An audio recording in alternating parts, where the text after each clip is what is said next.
we all experience and heal from racism in different ways.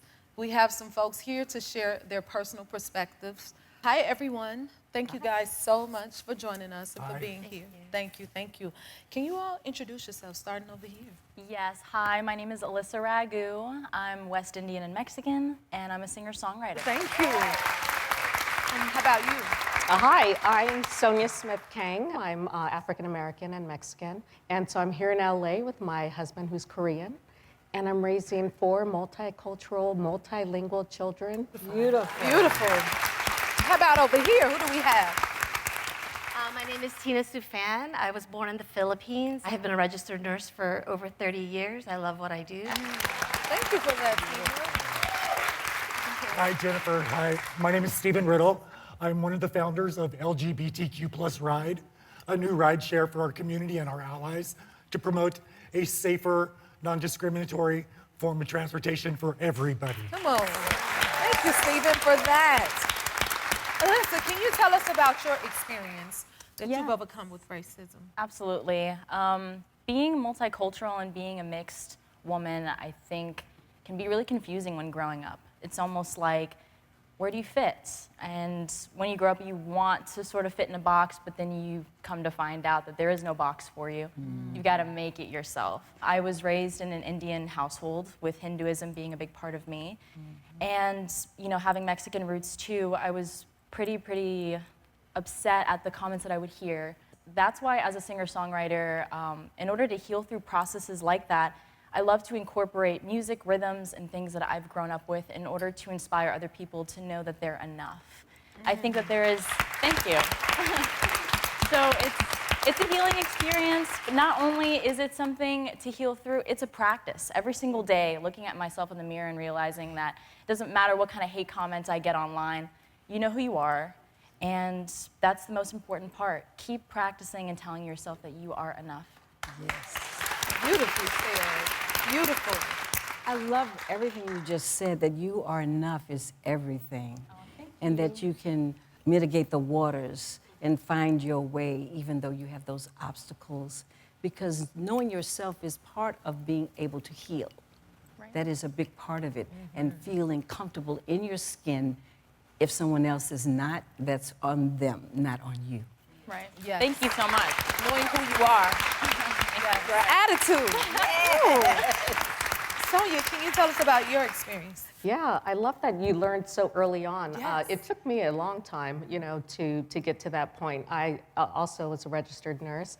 I left critical care nursing to start a children's clothing line called Mixed Up Clothing. For my kids, I make sure that they are have the language, they have books and movies and foods and music that represent all of their cultures. So when I didn't see it in fashion, I went out and I set out to do it and change. So now we're in large retailers, and folks are now getting to see what it means to bring all of yourself into the clothing that you wear. Yes, I love that. See how you guys use it in a positive way to make a difference and change? If you don't transform the racial, trauma, you transfer that trauma. And so I think what was important for me was to break through that generational trauma. You help them understand their cultural identity. I started writing children's books because when I was birthing my kids, when they were 2 and 3, I didn't see any books that looked like any children's stories that had a picture that looked like them, so I wrote it. Right. And that's what you did with the clothing, and that is so important. It's so good. I mean, right now, hearing from you ladies it's showing why these moments are so important, because we're learning things from you and what you guys have dealt with to know how to continue to heal. So conversations like this are extremely important when we can share our experiences with each other. It's so impactful. I want to hear from you guys over here. I was born in the Philippines. My family and I migrated to America when I was 6 years old. I could barely speak any English. I was called stupid. I was told to go back to where I came from. But I grew up in a very loving family, and I just remembered always being told to turn the other cheek and forgive your neighbors. When people are behaving in a negative way towards you, it's never about you, it's always about them. They're projecting their hate towards themselves, and you're reflecting it. So I've learned not to take things personally and to work hard and just to give back to my community when people are unkind. Thank you so much for that, Tina. Yes. I love how you approach it with kindness and compassion, Compassion. which may be the only compassion that they ever receive. Absolutely. Don't let somebody's ugly mess up your beautiful.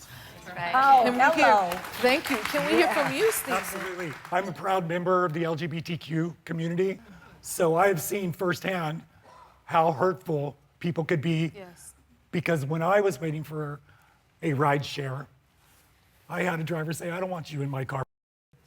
Oh, no. And the discrimination that was going on in the rideshare community, making us feel uncomfortable just because of what we look like, just because we choose to do a different thing, just because we're living our true self, and especially with the Black trans community, the discrimination that is going on against them.